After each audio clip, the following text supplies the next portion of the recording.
എല്ലാവർക്കും നമ്മുടെ പുതിയ വീഡിയോയിലേക്ക് സ്വാഗതം. ഇന്നത്തെ നമ്മുടെ റെസിപ്പി തേങ്ങ ഒന്നും അരയ്ക്കാതെ നല്ല കട്ടിക്ക് തന്നെ നല്ല അടിപൊളി ടേസ്റ്റിൽ തയ്യാറാക്കിയിട്ട് എടുക്കാൻ പറ്റിയൊരു റെഡ് ചട്നിയാണ് കേട്ടോ. ഇഡ്ഡലിയുടെയും ദോശയുടെ ഒക്കെ ഒപ്പം ഈ ഒരു ചട്നി മാത്രം മതി. അത്രയും നല്ല സൂപ്പർ ടേസ്റ്റി ആയിട്ടുള്ളൊരു ചട്നിയാണ്. അപ്പം നമുക്കിതിൻ്റെ റെസിപ്പി ഒന്ന് കണ്ടു നോക്കാം. കൂടാതെ ഈ ഒരു വീഡിയോ കണ്ടുകൊണ്ടിരിക്കുന്ന സമയത്ത് നിങ്ങൾക്ക് ഇഷ്ടപ്പെടുവാണെങ്കിൽ മറക്കാതെ തന്നെ ഒരു ലൈക്ക് ബട്ടണും കൂടി ഒന്ന് ക്ലിക്ക് ചെയ്യണേ. ചാനലൊന്ന് സബ്സ്ക്രൈബ് ചെയ്ത് സപ്പോർട്ടും കൂടി ചെയ്യുക.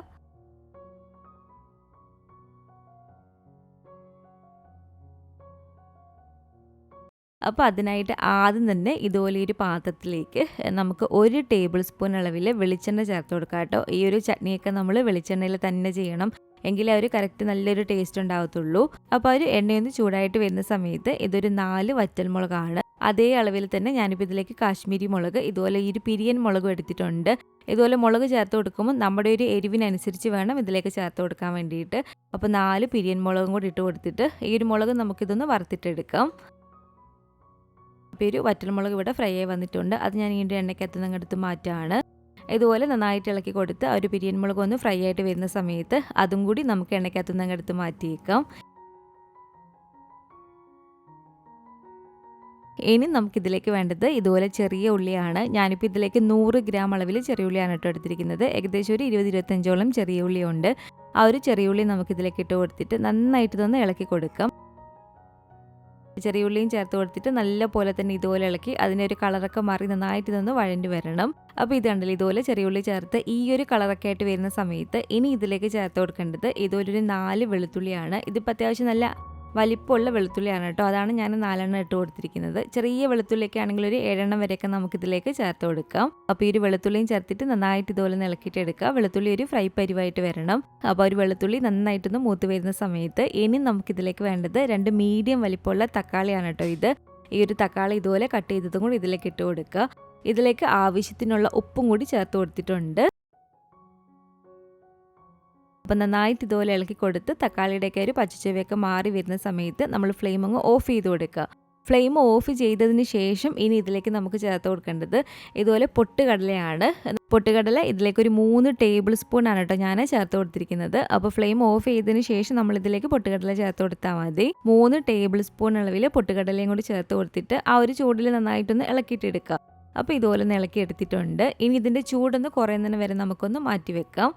അപ്പോൾ ആ ഒരു സമയം കൊണ്ട് ഞാനിപ്പോൾ ഇതിലേക്ക് ഇഡ്ഡലിയാണ് റെഡിയാക്കിയിട്ട് എടുക്കുന്നത്. അപ്പോൾ നല്ല പഞ്ഞി പോലെ കിട്ടുന്ന ഇഡ്ഡലിയുടെ റെസിപ്പി നമ്മൾ നേരത്തെ ചെയ്തിട്ടുണ്ട് കേട്ടോ. അപ്പോൾ അത് കണ്ടിട്ടില്ലാത്തവർക്ക് അതിൻ്റെ ലിങ്ക് ഞാൻ ഡിസ്ക്രിപ്ഷൻ ബോക്സിൽ കൊടുത്തേക്കാം. പാത്രത്തിലൊന്നും ഒട്ടിപ്പിടിക്കാതെ നല്ല പഞ്ഞി പോലെ നല്ല സോഫ്റ്റ് ആയിട്ടുള്ള ഇഡ്ഡലി നമുക്ക് റെഡിയാക്കിയിട്ട് എടുക്കാവുന്നതാണ്. അപ്പോൾ ഒരു ഇഡ്ഡലിയുടെ റെസിപ്പി വേണമെങ്കിൽ ഡിസ്ക്രിപ്ഷൻ ബോക്സിൽ ഒന്നെങ്കിൽ ഞാൻ ലിങ്ക് കൊടുക്കാം. അല്ലെങ്കിൽ ഫാത്തിമാസ് കറിവേളുടെ ഇഡ്ഡലി റെസിപ്പി എന്ന് നമ്മൾ യൂട്യൂബിൽ സെർച്ച് ചെയ്താൽ നിങ്ങൾക്ക് കിട്ടുന്നതാണ്. അപ്പോൾ ഒരു ഇഡ്ഡലിയൊക്കെ റെഡി ആയിട്ടുണ്ട്.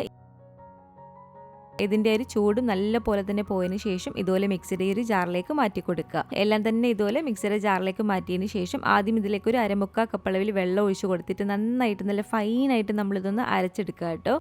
അപ്പോൾ നന്നായിട്ട് നല്ല ഫൈനായിട്ട് ഇതുപോലെ ഒന്ന് അരച്ചെടുത്തതിന് ശേഷം ഇതുപോലെ മറ്റൊരു പാത്രത്തിലേക്ക് ഇത് മാറ്റി കൊടുക്കുക.